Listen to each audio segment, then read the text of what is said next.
I define heavy metal as the last passionate music. It's the last place where you can be offensive, you can be relevant, you can be imaginative, you can be anything you want to be. Heavy metal is a form of music constructed by outcasts, really devoted to pushing buttons and pushing boundaries. Heavy metal to me is a way of life. The people who really are heavy metal are, I believe, like, working class, salt of the earth, pretty straight shooting kind of people. How do I define it? It's pretty simple, distorted guitars, a thudding kick drum, dynamic vocals. Heavy metal is still misfit music, It's not for everybody. It's very easy to go through your life and just sort of accept being spoon-fed music that's on the radio. Heavy metal you had to seek out, and you had to be able to identify with it. To me, heavy metal was Judas Priest, Iron Maiden, things like that, and then Slayer. Heavy metal is a sound, but it's also a culture. I noticed it when I picked up a Judas Priest record, Unleashed in the East. It's that industry, it's that, the blue-collar thing, working class, tough people, gritty, hard-working, don't try and, kid us or fake anything.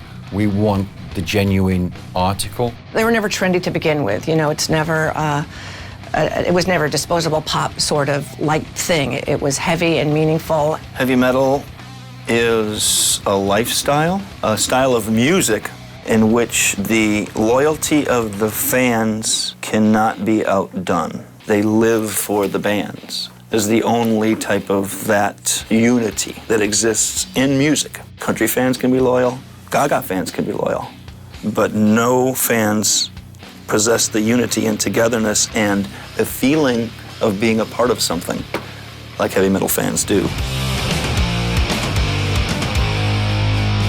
You just fall into it because there's an allegiance with the rebel attitude that it has.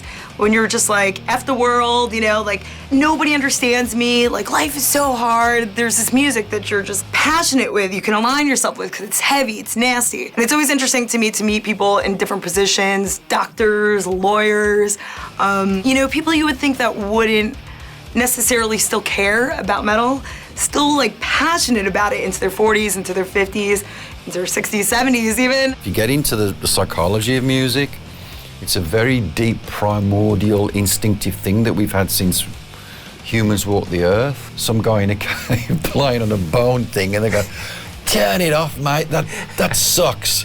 That's the way we feel about music. You're part of a collective group of cool people. It's not just following fun or following Gaudier. These bands are their life, and if you talk smack about them, they're fighting words.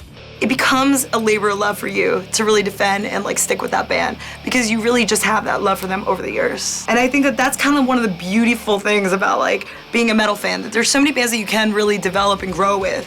Whereas a lot of pop acts and people like that, it's here's one hit and you're gone. Or here's one or two albums and then you'll never hear them again. But with metal, because again, it's kind of more of a niche community, as in with punk rock, as in with underground hip hop, really, it's you have this adherence to that. It may have been regimented and whatnot a long time ago, but now you can look like anyone and be in a metal band. You don't have to have the black leather, you don't have to have the jeans, you don't have to have the tattoos. It helps, but you don't have to have any of these things and be in a metal band. That's what's gorgeous about it. It's kind of beautiful to see how diverse the music scene, especially in metal and hardcore, is these days. I mean, when I was growing up, so few women. I would never wear a skirt to a hardcore show. I would go in pants and I would be as bro as possible. Especially as an ethnic woman in this business, it's really cool to see a little bit more of an integration of that too. So it turns out heavy metal is a pretty diverse subculture. When Rob Halford came out of the closet as a gay man, everyone was really accepting about it. It was no big deal at all. And Rob has been just a great spokesperson for this music for years and years and years. Gay, straight, who cares? That's another thing that I love about what's gone on with him is that when he came out, on paper you would think the metal community would be throwing homophobic slurs around and blah, blah, blah, and they didn't. And it was amazing. No one cared. really no one cared, you know? And I really appreciated that, because then it makes you feel even more bonded with this community. Metal has been able to endure through so many trends and so many new music developments, be it punk rock or new wave, even alternative rock. Alternative rock probably came the closest to driving metal deep into the underground. During the reign of bands like Smashing Pumpkins and Nirvana and Pearl Jam, metal was facing a period where it really needed to go underground and it needed to rediscover itself. Pantera actually held the flag up during that turn period in heavy metal. Ticket sales were low and heavy metal's dying, and oh God, so bad, so terrible.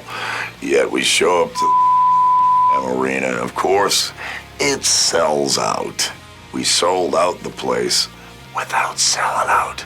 Everybody's trying to look for the new sound, you know, and it's been a long time since there's been a new sound. One thing that helps heavy metal to keep going is the more legendary artists who have their ear to the underground and promote younger bands.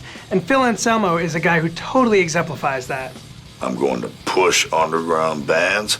I'll be a walking billboard if I have to, and like people know me as. And I'm going to help perpetuate bands that I love for the rest of my life. And that is who I am.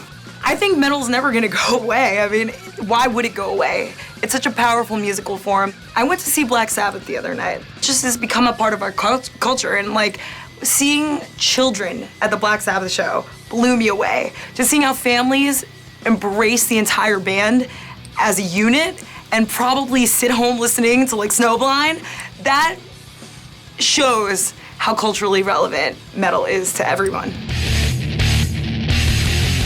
With metal, if you get into a metal when you're like 14, you'll be into it when you're 40. I think with that style of music, it's just, it's like Levi's don't go out of style either, you know, or T-shirts. A great many metal fans stay metal fans for life. And there are certain bands they discover along their route that just become essential to them. There's somebody now, right now in the world, listening to Judas Priest. That's just a tremendous feeling and a responsibility.